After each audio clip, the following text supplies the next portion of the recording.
Welcome, everybody. On behalf of Holocaust Museum LA, my name is Wendy Vielta, and I'm the Communications Manager at the museum. This morning, I'm pleased to welcome you to our French language survivor talk with Michelle Rodri. Before we begin, I'd like to share a few words about the museum. Holocaust Museum LA is the first survivor-founded Holocaust museum in the United States. In the 1960s, a group of survivors worked together to create a memorial for their loved ones who perished in the Holocaust, and this memorial eventually became Holocaust Museum LA. These survivors who established our museum did so with the mission to commemorate, educate, and inspire future generations. Furthermore, they mandated that our museum should always be free to the public, making Holocaust education accessible to everyone. Even though we're not able to be in our museum's physical space for the time being, we are still able to carry forward with their mission. This morning, you have the honor and privilege of listening to Michelle, who will share her story with you in French. After Michelle shares her story, you can type your questions using the Q&A feature and she'll answer as many as possible. Welcome, Michelle. Welcome to you too.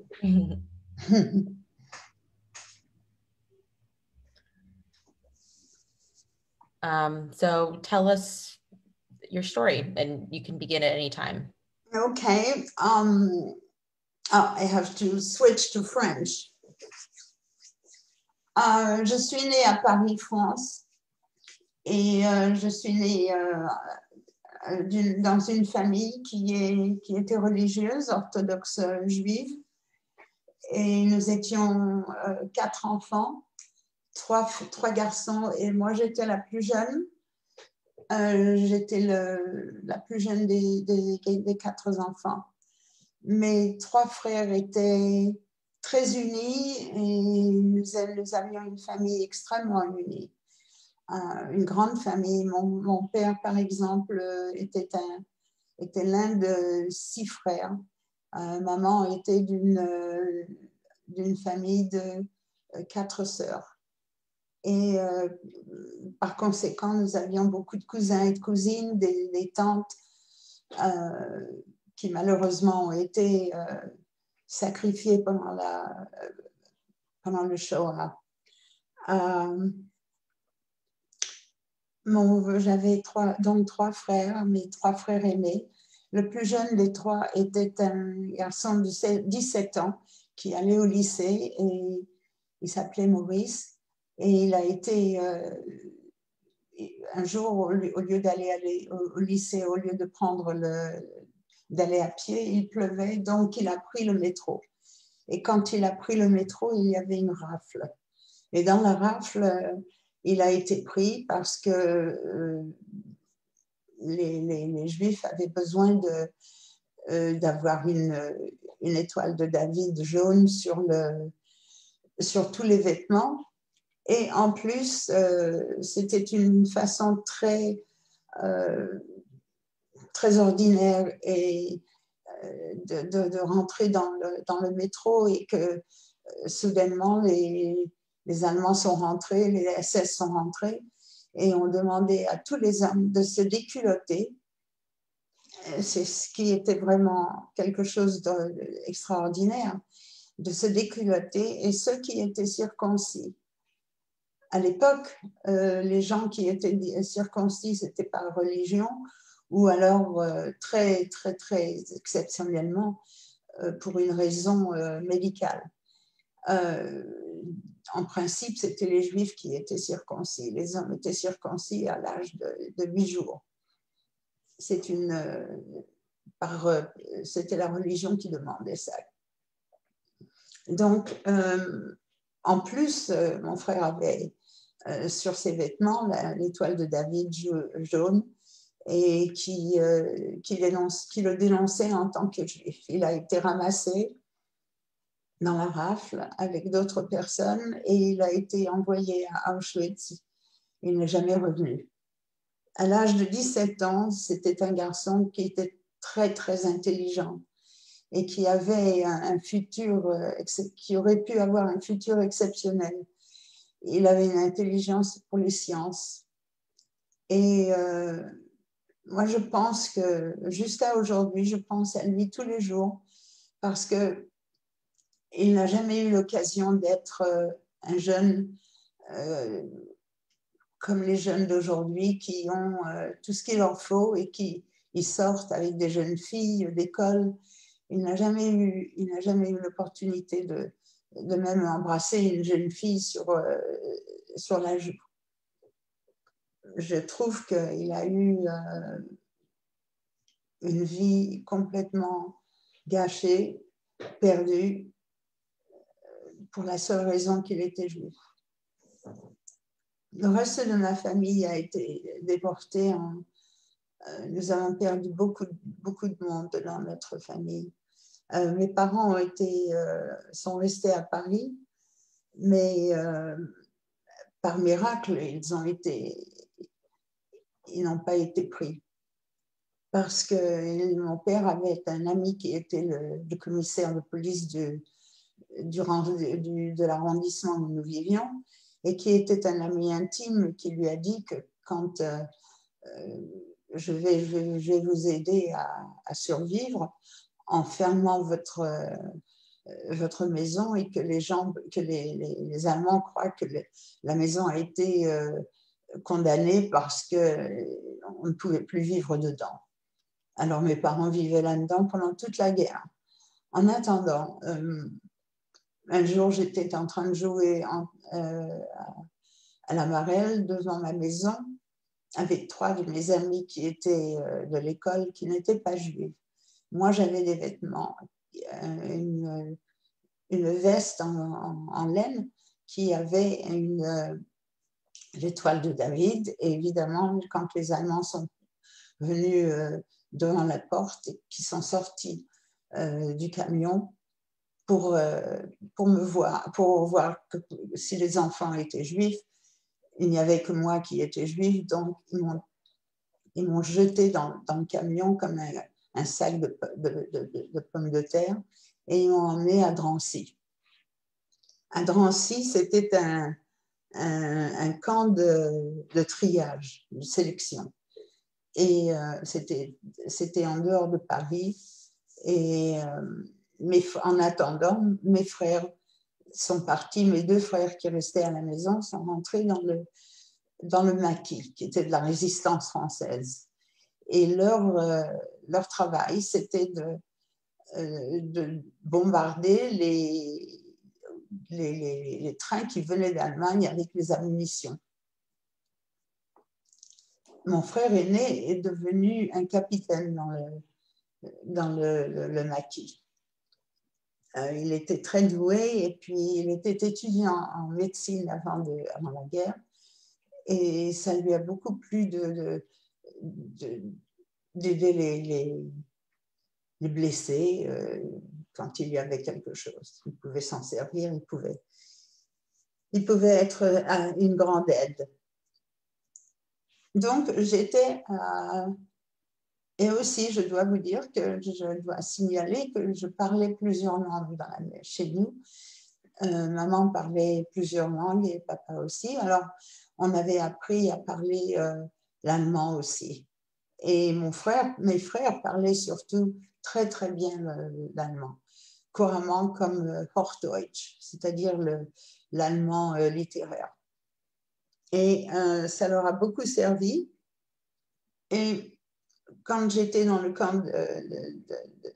de Drancy, qui était un camp de sélection, j'étais là-bas pendant quelques mois, et puis un jour, mon frère est rentré habillé en SS avec un uniforme allemand, et il est rentré avec un autre SS qui il a demandé à SS de regarder dans le camp, et puis il s'est approché de moi, il a su que j'étais là-bas par le commissaire, et il m'a regardé, et moi je n'avais que 7 ans et demi à l'époque.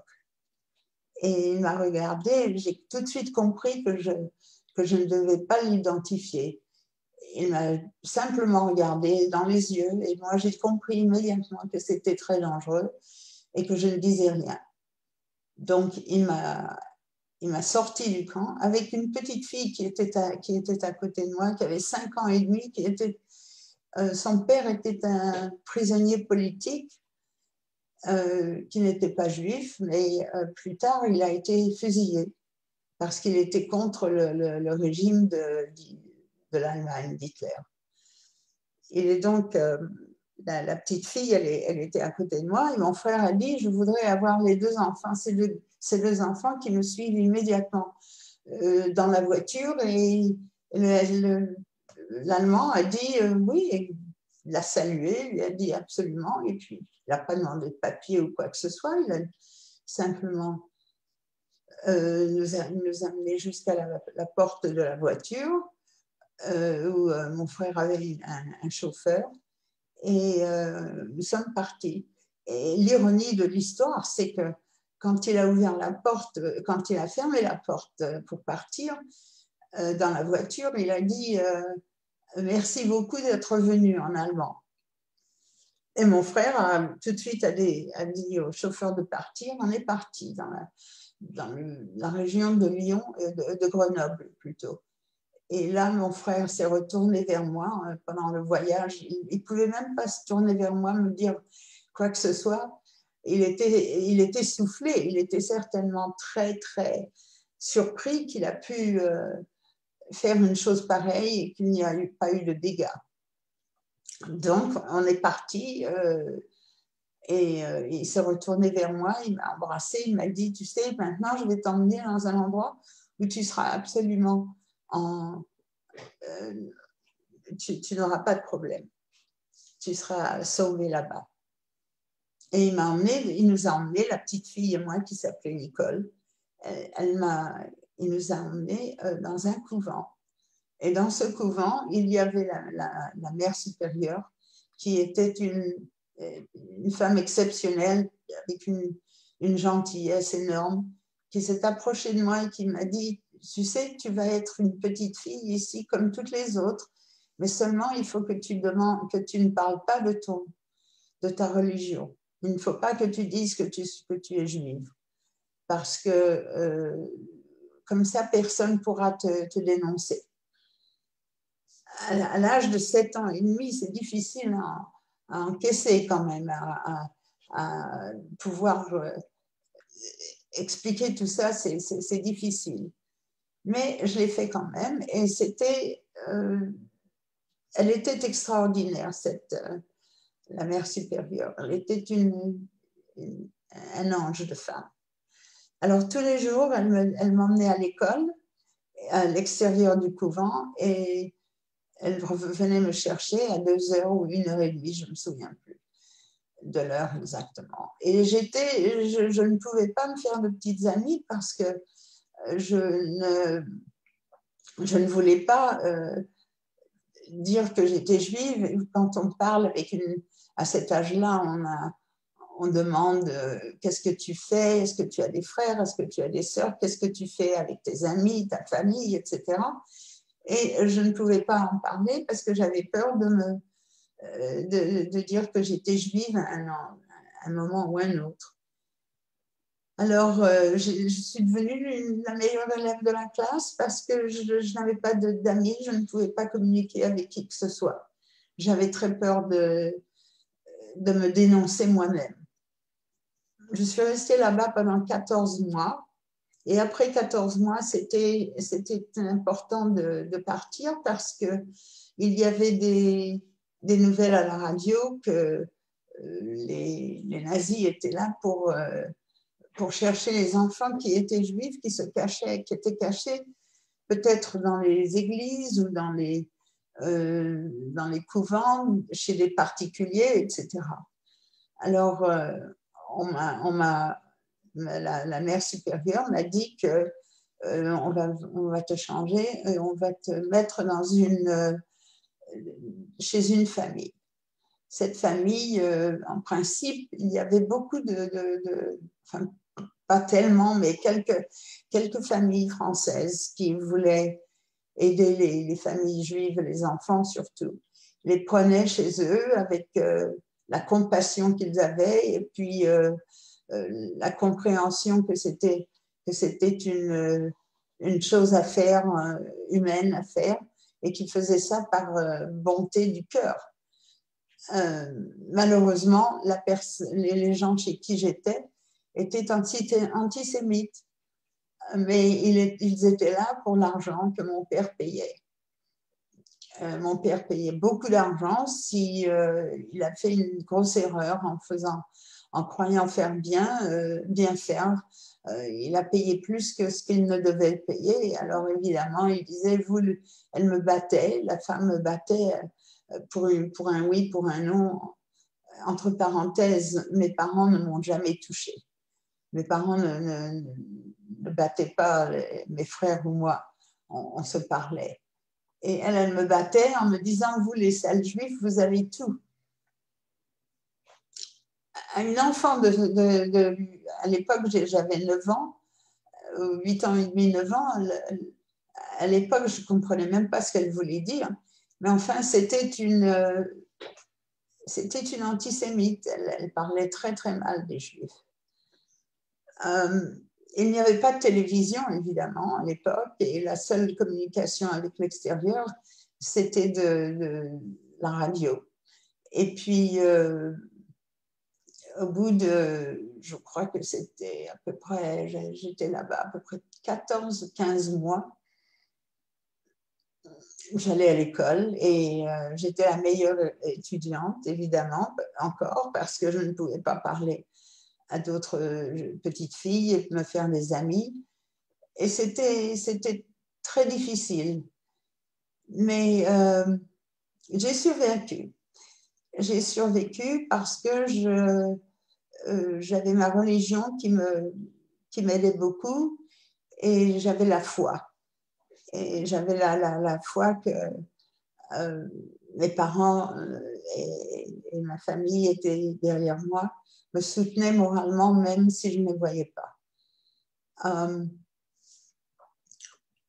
Un jour, on était en train de déjeuner à midi et puis la seule communication, comme je vous ai dit, était avec la radio et le premier ministre anglais, Winston Churchill, a déclaré à la radio que, avec un ton sarcastique d'ailleurs, il a dit que M. Hitler avait capitulé et que les Américains étaient à l'extérieur de Paris, dans les alentours de Paris, pour libérer la France. Je crois que de ma vie, je n'oublierai jamais le ton du Premier ministre, M. Churchill, qui était un homme qui détestait Hitler, qui a sauvé l'Angleterre, entre parenthèses, en étant tout à fait stoïque et résolu à ne pas s'abaisser devant Hitler. Bref, mes parents sont venus 3 jours plus tard pour venir me chercher avec mes 2 frères et dans une voiture du maquis.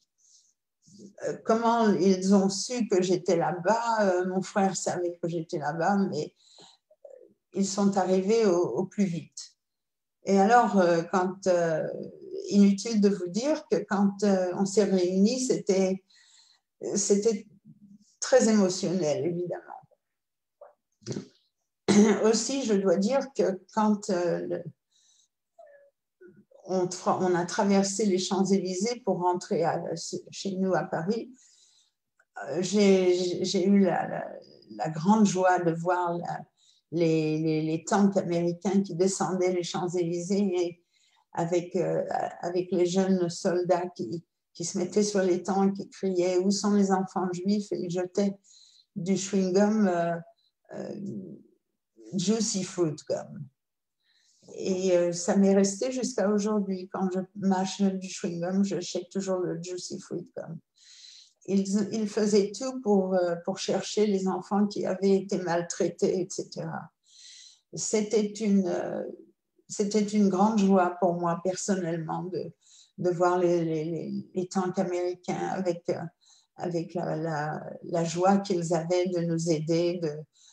Ils étaient tellement heureux de libérer Paris, enfin la France en tout. Et je dois dire que même à cet âge-là, j'avais 10 ans et demi à peu près à cet âge-là, je pouvais reconnaître qu'un garçon était un bel homme parce que les jeunes qui se mettaient sur les tanks, les jeunes soldats étaient pour moi les héros, évidemment. À l'époque, je ne savais pas que j'allais finir ma vie en Amérique. Mais j'étais très émue parce que je voyais sur les immeubles des Champs-Élysées, il y avait les drapeaux américains et français. Et quand, au début de la guerre, il y avait les drapeaux avec le rouge, avec la croix gammée dessus. Alors, c'était comme un viol dans mon pays. Hitler était arrivé et nous a complètement démoli le moral français, etc. Et alors après, je suis retournée à l'école, j'ai retrouvé mes petites amies et la vie a recommencé. Évidemment, il y avait un très grand trou, un vide dans notre famille parce que nous avons perdu énormément de personnes. Et dès que je suis rentrée à la maison, je cherchais mon frère Maurice qui évidemment n'était pas là et je croyais que peut-être il était en train de jouer à cache-cache avec moi parce que comme il était le plus jeune des trois garçons, c'était lui qui s'occupait beaucoup de moi. Il venait me chercher à l'école, etc. Malheureusement, il n'était plus là. Et voilà. Alors après, je suis rentrée à l'école, j'ai continué mes études et puis mon deuxième frère est allé en Amérique parce qu'il était un danseur classique et il pensait que les États-Unis, c'était un pays où il pouvait faire une situation exceptionnelle et il est resté ici pendant 10 ans et il retournait à Paris tous les 1 an et demi, 2 ans pour voir la famille. Et puis un jour, il a demandé à mon père, j'avais 19 ans à l'époque, il a demandé à mon père que si dans le prochain voyage, il pouvait me ramener aux États-Unis pour visiter l'Amérique. Et évidemment, quand papa a dit que je pouvais y aller, je suis venue en vacances et je ne suis jamais retournée en France pour y vivre. Parce que je me suis mariée, j'ai rencontré quelqu'un, je me suis mariée et j'ai fait ma vie ici. Et j'ai eu la chance de me marier avec un homme exceptionnel qui était aussi, par coïncidence, il était un survivant des camps, il était d'origine hollandaise et il était dans un camp de concentration qui s'appelait Bergen-Belsen. Et quand il est venu aux États-Unis, il a fait sa vie ici. Il a fait sa vie ici et nous étions mariés pendant 47 ans. J'ai un fils magnifique qui s'appelle Kirk et puis il s'appelle Kirk Morris. Il a le nom de mon frère qui a péri à Auschwitz. Et j'ai une belle fille que j'aime beaucoup et un petit-fils qui s'appelle Jacob David et qui est toute ma vie. J'ai fait ma vie ici depuis 1956. Et je rentrais à Paris de temps en temps, une fois tous les 2 ans, mais pour voir mes parents. Mais malheureusement, tout le monde est parti. Maintenant, tout le monde est mort. Alors, je retourne en France pas très souvent. Et maintenant, si vous voulez me poser des questions, je suis là pour vous aider à comprendre ce qui s'était passé. Et merci pour votre attention.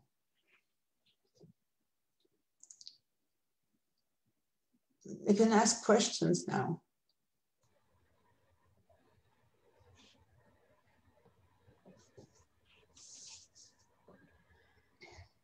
Thank you, Michelle. And yes, you guys are welcome to ask questions. If you could type them in English, Michelle will answer them in French. I do not speak French, sadly, so I apologize. Not yet. Not yet.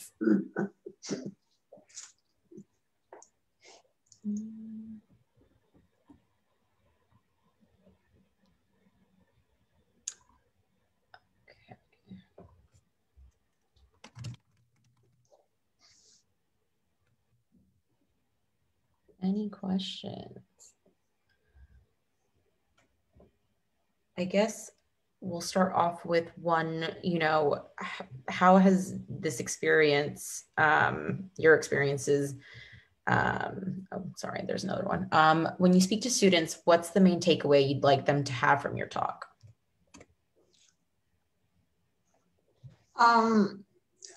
What the student should take away from my talk?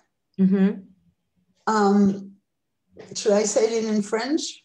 Yes. Alors, quand les étudiants me posent la question, qu'est-ce que je dois conclure de la conversation, je leur dis toujours que si ils étaient dans une situation quelque part où ils voient que quelque chose n'est pas normal, que quelqu'un se conduit d'une façon qui n'est pas normale, il faut qu'ils réagissent, parce que s'ils ne réagissent pas, ils sont coupables aussi, comme celui qui se conduit d'une façon qui n'est pas normale et qui est malsaine. Et s'ils ne réagissent pas, ils sont aussi participants.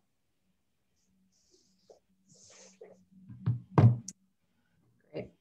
What was life like in Drancy? Well, it was not Beverly Hills Camp, believe me. C'était on était maltraités, la situation était mauvaise parce qu'il n'y avait pas de lit, il y avait des matelas par terre, c'était sale, la nourriture était comme si pour les animaux c'était malsain. Et puis il y avait toujours les Allemands qui ne nous parlaient pas, mais ils hurlaient comme des animaux, comme si on était des animaux. Même on traite des animaux d'une façon plus normale que ça. C'était pas agréable du tout. Et les gens avaient très peur, parce qu'ils ils ouvraient les portes et puis ils arrivaient avec des mitraillettes et des fusils, pas des mitraillettes, mais des fusils, et ils ne parlaient pas, ils aboyaient.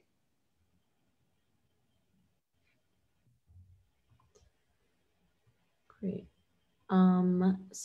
Michelle said, thank you for this talk. It was very moving. Did you speak French to your son, and do you speak French to your grandson? And have you told them about your life? I speak, yes. They asked me because, I have to say it in French. Sorry for the back and forth. I forgot for a minute. Mon fils parle français, mais pas couramment parce qu'il pense qu'il fait des erreurs. Mais il se débrouille très bien. Mais il n'est pas linguiste, ça c'est sûr. Et mon petit-fils voudrait bien parler français, il essaye. Mais je leur ai raconté ma vie parce qu'ils ont demandé. Parce que sinon, je ne l'aurais pas demandé. Je ne l'aurais pas raconté parce que ce n'était pas une époque très agréable. Mais mon mari et moi, nous avons décidé quand nous nous sommes mariés que nous allions vivre comme des survivants et non pas des victimes. Alors, on n'en parlait pas beaucoup, mais ce n'était pas caché parce qu'il y a beaucoup de gens qui en parlent et qui démoralise la famille, et c'est quelque chose qu'on ne voulait pas faire. Alors, mon petit-fils, par exemple, il a 22 ans maintenant, mais quand il était à l'école, un jour, il est rentré à la maison, il a demandé à son père lui a demandé en l'occurrence mon fils, lui a demandé qu'est-ce que vous avez appris aujourd'hui, et puis il lui a dit je voudrais savoir qu'est-ce que c'est que le Holocauste. Et quand il a demandé ce que c'était le Holocauste, qui est la Shoah, il a dit demande à ta grand-mère, elle sait tout sur le Holocauste. Et c'est là que j'ai commencé à parler dans les collèges, dans les musées, etc.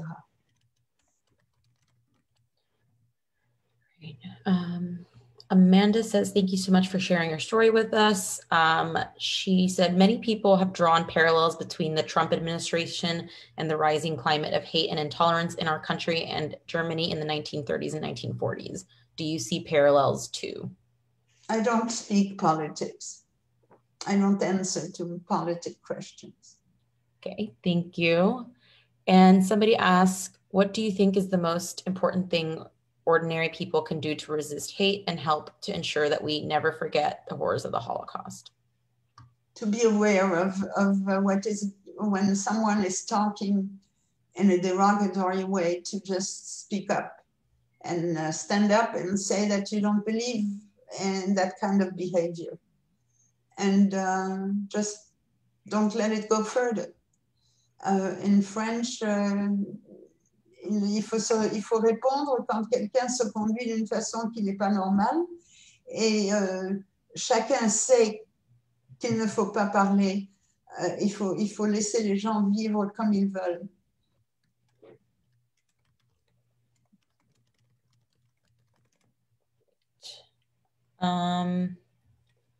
What advice do you have for people who are currently struggling because of the pandemic?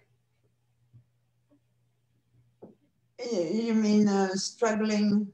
How struggling? I guess dealing with, anxiety or fear or, just uncertainty about the future.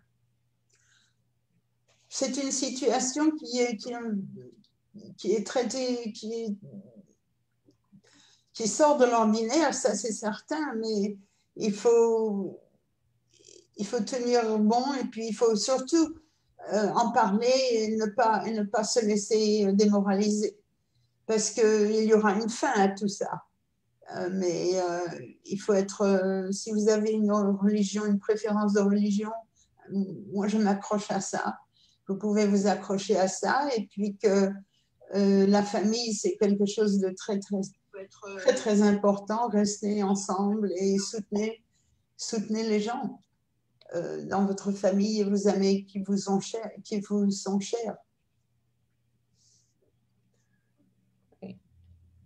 And what motivates you to continue telling your story? Ben, je pense que c'est très important que le monde sache ce qu'il y a eu, et puis que ça ne se répète pas.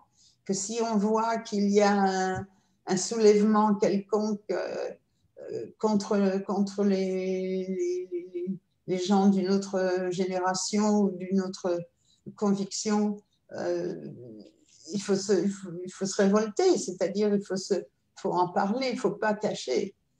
Et puis c'est tout, on a le droit de vivre chacun de sa façon sur cette planète. Il y a de la place pour tout le monde.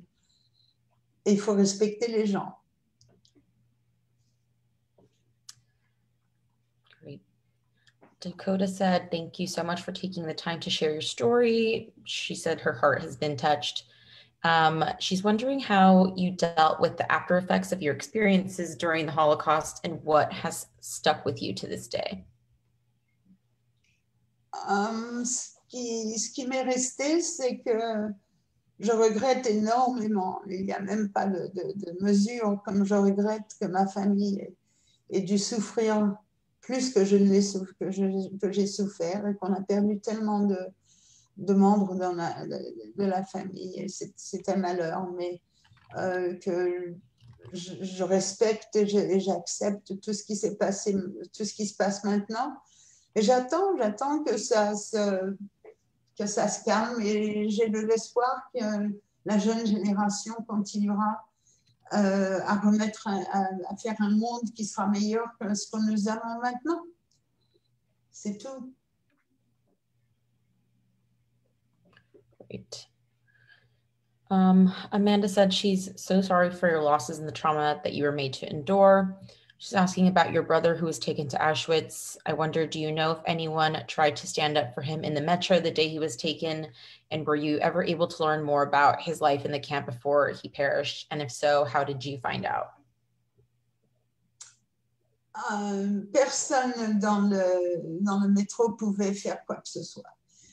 Nous avons appris mes parents ont appris, j'ai appris ça plus tard, qu'il y avait un étudiant qui était avec lui, qui était français, qui n'était pas juif, et qui était aussi français comme mon frère, mais qui n'était pas juif, et qui a raconté à mes parents qu'il a été pris parce qu'il y avait une rafle, mais que personne n'avait le courage de faire quoi que ce soit parce que les Allemands rentraient en masse avec les fusils et ils terrorisaient les gens. Alors personne ne se révoltait ou réagissait. And someone asked, how has religion continued to play a role in your life? A big role in my life. Une grande... je suis toujours, mais pas aussi religieuse que j'étais avant, mais j'ai toujours la foi. J'ai toujours la foi avec l'espoir que tout ira bien. And someone asked, what did your brothers do later on? You said that one lived in the US for 10 years. Did they continue their lives in France? And what did they do? That was incredible that one of your brothers was able to rescue you from Drancy. Mon frère aîné avait une galerie de tableaux à Paris et mon autre frère est revenu à Paris et il a fait des affaires à Paris et puis il est resté près de la famille, près de mes parents. Et mon frère aîné est décédé il a 3 ans. Mon autre frère, le deuxième, est décédé il y a 20 ans. Et mes parents ne sont plus là, malheureusement.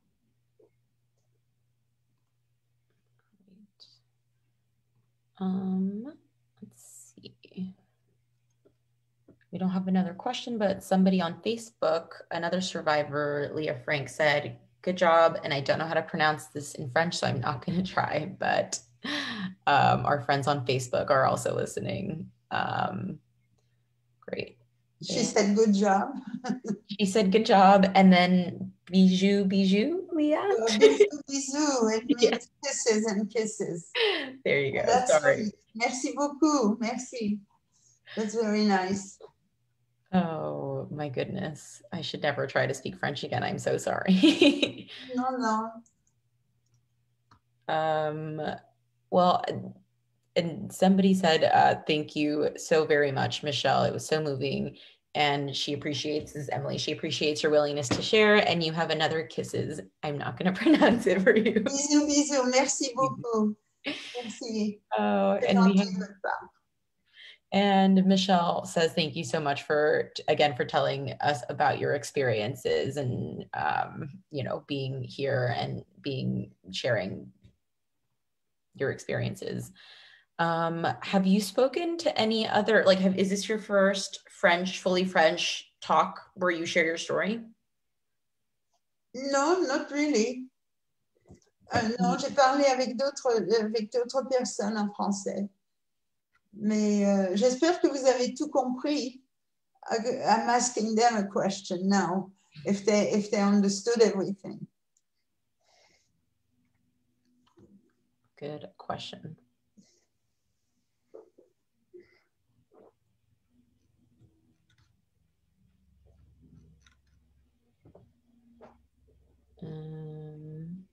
It sounds like yes. Yes, Michelle said it was very clear and moving. She grew up partially in Paris.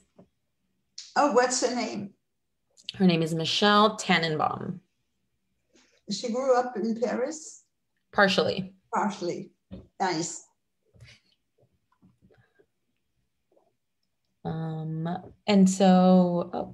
And Emily said, oui, absolutely. She unfortunately missed a bit of it, but everything she heard was very clear. So we've got some fluent French speakers here. Good. How often do you return to France? Maintenant, je rentre pas souvent à Paris parce que d'abord, on ne peut pas voyager, numéro un, et puis numéro deux, j'ai pas beaucoup de personnes qui sont vivantes. J'ai quelques cousins, mais j'ai pas d'amis proches. Enfin, je suis là déjà depuis 1956, alors j'ai perdu beaucoup d'amis. Alors, je rentre depuis que mon frère est décédé, je ne suis pas retournée à Paris, c'est-à-dire il y a 3 ans.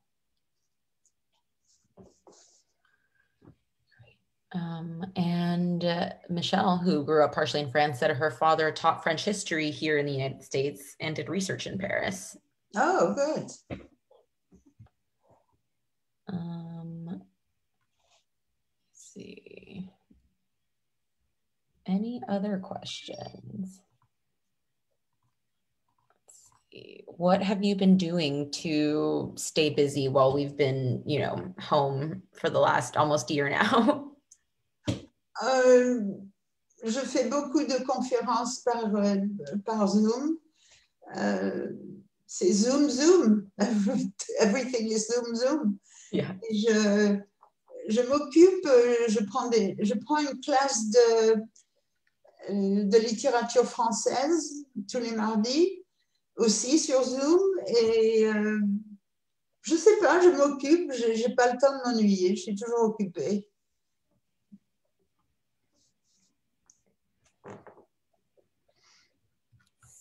Checking here for any more questions.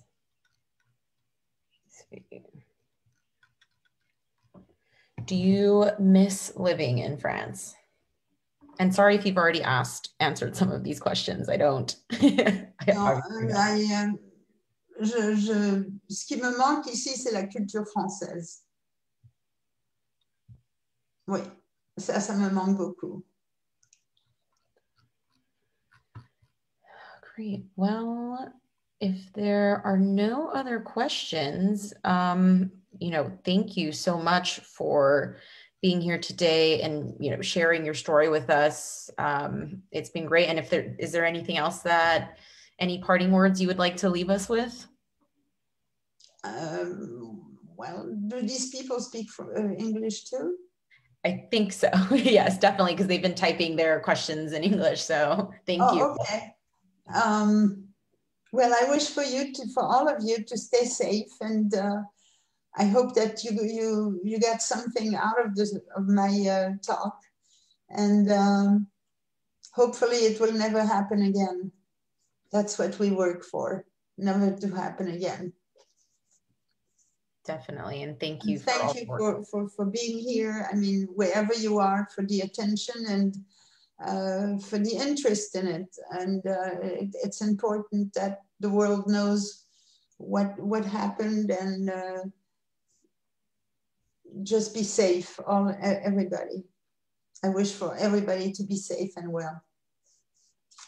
It's great message. And I'm getting people here saying thank you so much. So we are also appreciative for your time and all the hard work that you do to educate us and everyone else. So thank you so much, Michelle. Thank you for being here. And thank you all for joining us today. We have a Survivor Talk tomorrow with Dana Schwartz at 11 a.m. if you would like to join us. We also have a full calendar of events on our website. So I hope that we will see you all again soon. And thank you all. Thank you, Wendy. Good job. Bye. Thank you.